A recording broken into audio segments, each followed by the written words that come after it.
di-touch oleh pengusaha. Jadi masih banyak sekali opportunities di Indonesia. Oke. Nah, secara garis besar kreativitas itu komponennya ada 3 ya. Kira-kira itu ada 3, yaitu relevant skill. Nah, relevant skill ini adalah skill yang Anda dapat di kampus ya, yang ada di kampus. Misalkan Anda ingin belajar biologi atau akuntansi atau manajemen keuangan atau marketing management. Nah, ini adalah relevant skill yang Anda dapat secara formal maupun informal ya.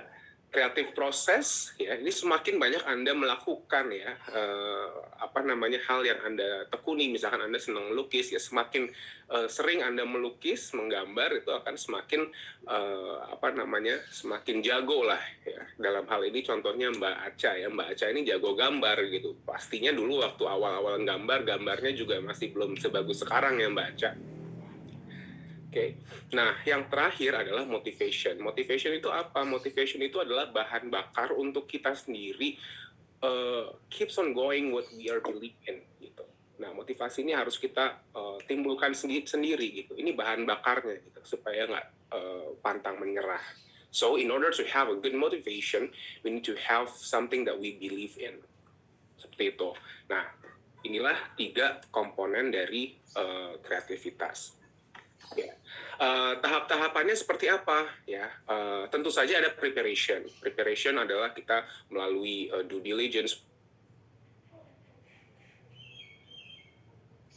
Sedang pandemi ya, jadi kita nggak bisa keluar negeri. Biasanya kalau misalkan saya sedang nggak pandemi gitu, paling nggak setahun 2 kali ke luar negeri untuk lihat mereka tuh udah sampai mana sih, ada apa aja sih di luar negeri, services apa aja sih yang ada di luar negeri sana untuk memudahkan customer untuk berbelanja misalkan. Nah, lalu ada incubation period. Nah, incubation period ini tempat di mana kita menggodok ya, research and development, perfecting our products or services. Ya, lalu ada proses insight, bagaimana tanggapan dari industri, bagaimana pandangan terhadap dari peer evaluation, dari experts ya, dan lain sebagainya. Lalu kita evaluate hasil desain terakhirnya, prototipenya, dan lain sebagainya. And then we elaborate, ya, kita terangkan dan kita aplikasikan. Oke. Nah, itu tentang kreativitas ya. Jadi intinya adalah kreativitas adalah bagaimana pola pikir kita untuk mencampur, memix skill yang sudah kita miliki ya, bagaimana keadaan di sekitar ya, dan bagaimana juga respon mereka terhadap ide-ide yang kita miliki. Nah, bicara tentang kreativitas, hasil dari satu kreativitas biasanya berupa suatu inovasi. Nah, inovasi ini tidak harus rocket science. Ya, seperti Gojek dan Tokopedia, sebetulnya secara konsep ini sederhana sekali ya, memindahkan toko, memindahkan platform dari offline menuju online gitu. Ya, itu kan konsep dasarnya ya. Oke, dalam sehari-harinya adalah operationsnya itu kompleks gitu ya, karena banyak sekali proses yang perlu dilakukan ya secara komputer, software, dan lain sebagainya ya.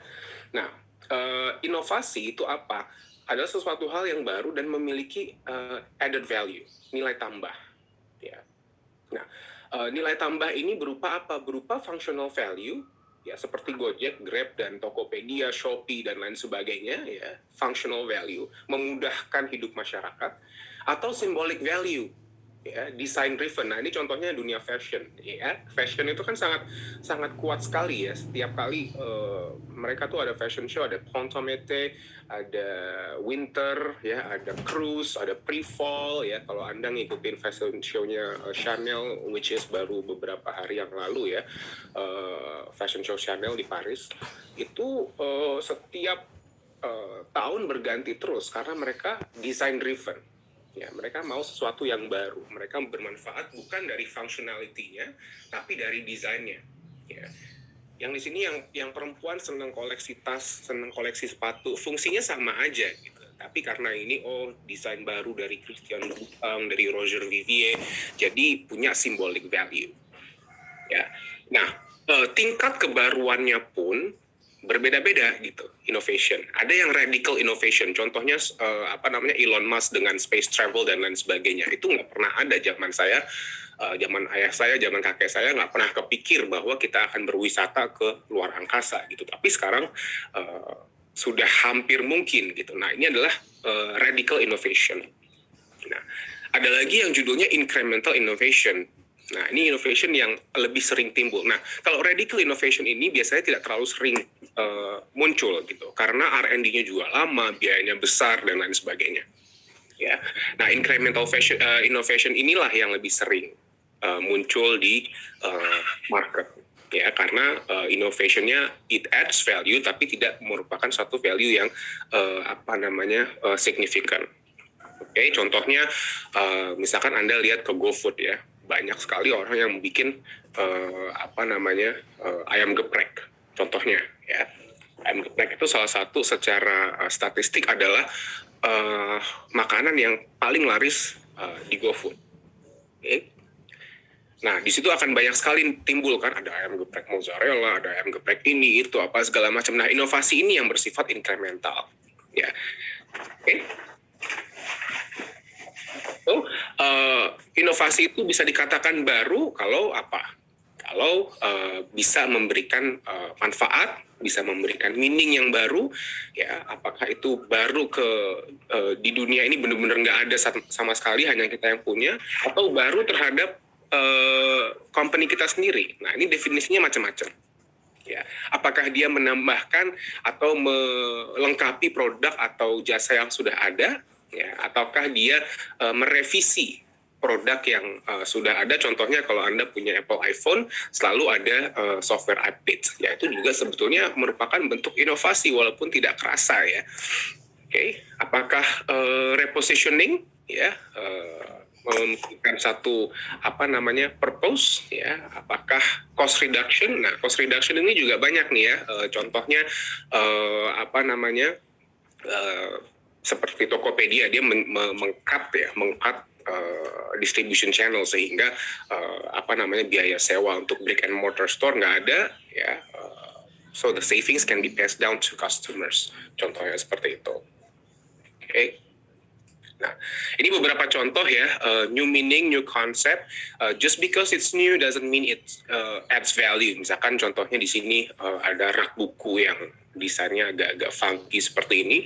Ya, apakah ini akan new concept? Ya, it's an innovation. Tapi apakah itu bisa mempermudah atau adds value? Ya, belum tentu juga gitu. Okay, new meaning, new concept. This is actually one of my favorite brand, Alessi. Saya suka banget mesin alat untuk peras jeruk ya dari Alessi. I think dia dari mana ya, dari Italia atau dari mana gitu, saya lupa.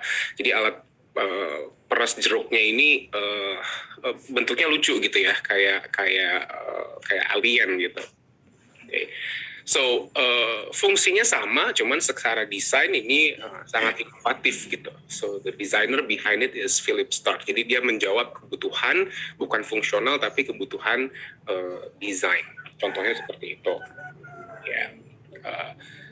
Dan contoh-contoh lainnya banyak sekali ya, revolutionize existing concept ya, surat yang tadinya offline kita pindah ke online ya, dan lain sebagainya.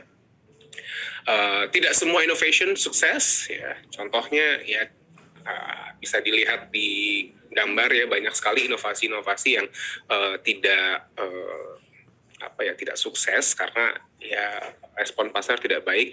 Kalau misalkan Anda pernah, dulu saya waktu tinggal di Amerika, kalau lagi naik pesawat itu ada katalog namanya Sky Mall ya. Sky Mall itu jualan barang-barang yang penting nggak penting sebenarnya, kayak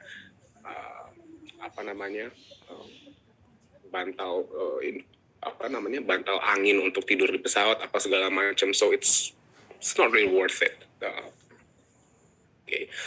Fashion trend juga selalu berubah karena adanya kebutuhan design change. Nah, creativity, innovation, dan entrepreneur. Nah, kenapa Anda memilih jadi entrepreneur? Ya, freedom.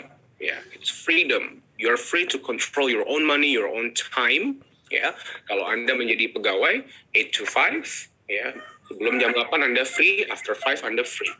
Ya, tapi kalau sebagai entrepreneur Anda boleh datang jam 8, jam 10, jam 11, tapi juga ada downside-nya. Downside-nya you might want to work on the weekends ya. Waktu kita merintis dulu ya nggak ada libur gitu, kadang-kadang jam 11 malam masih kerja, minggu masih kerja dan lain sebagainya. Okay. Entrepreneurs, we can change the world. Yeah, creating an enterprise is perhaps the most effective way of making a positive difference to society that has ever devised. Okay, what could be more important than creating jobs? Okay. Dengan menjadi seorang entrepreneur, Anda bisa menyerap tenaga kerja. Nah, ini salah satu keuntungan dari menjadi seorang entrepreneur. Dan juga progress. New business is about upsetting the status quo, thereby leading to progress. So it's a virtuous mission. Okay. Social mobility. Nah, ini sekarang sudah mulai terbukti nih ya. Ini dengan banyak orang work from Bali, work from home, apa segala macam. Kalau Anda ke Bali sudah banyak sekali orang-orang orang-orang asing dari Australia, dari Rusia segala macam, mereka tinggal di Bali, so they have Bali living expenses, but they earn Australian money. Jadi mereka secara kurs mereka menang dan mereka bisa hidup dengan sangat enak dengan uang yang sama di Bali. Nah, ini salah satu contoh social mobility ya, dalam space shifting. Social mobility, business is a fantastic way for someone from a modest background to improve their life and get ahead. Oke, ini bisa merubah hidup Anda gitu ya. Kalau misalkan Anda dulunya susah, Anda dulunya nggak bisa, saya pergi ke luar negeri, saya nggak bisa sekolah ke luar negeri, saya nggak bisa beli mobil Bentley, saya nggak bisa punya tas Hermes. Kalau Anda punya keinginan dan kemauan, ya Anda bisa meraih itu semua melalui jalur wirausaha. Okay. Creative destruction, Anda bisa melihat bagaimana perusahaan-perusahaan yang kecil, startup itu mereka lebih agile sehingga mereka bisa mendisrupt the industry, creating a better future, the inventive ability of entrepreneur to find solutions to problems such as global warming and so on and so forth. Yeah, so basically entrepreneurs itu adalah problem solvers. Kalau misalkan orang nanya ke saya, apa sih entrepreneurs? Entrepreneurs itu orang yang menciptakan solusi pada suatu masalah dan mereka mengambil untung dari situ. Itu aja. Ya, Anda punya problem, saya solve, Anda bayar saya. Okay. So, kewirausahaan atau entrepreneurship is about striving for a better future, not just dreaming. Okay, saya akan skip beberapa slides. Okay, nah, di Indonesia, SMEs atau Small Medium Enterprises (UMKM) juga sangat sedang digalakkan ya program itu karena mereka memiliki peran yang sangat penting dalam teknologi dan innovation. Juga memberikan regenerasi, create jobs, international competition, dan juga menstimulasi perkembangan ekonomi terutama di masa-masa sulit seperti pandemi ini. Dari sudut pandang pajak pun SME mempunyai benefit yang cukup menggiurkan, dan juga dari KUR ya, kredit usaha rakyat, dari perbankan dan lain sebagainya, SME atau UMKM memiliki suku bunga bank yang lumayan menarik gitu untuk start suatu bisnis. Oke.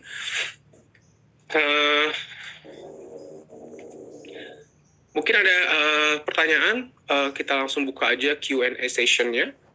Slides-nya masih banyak sekali.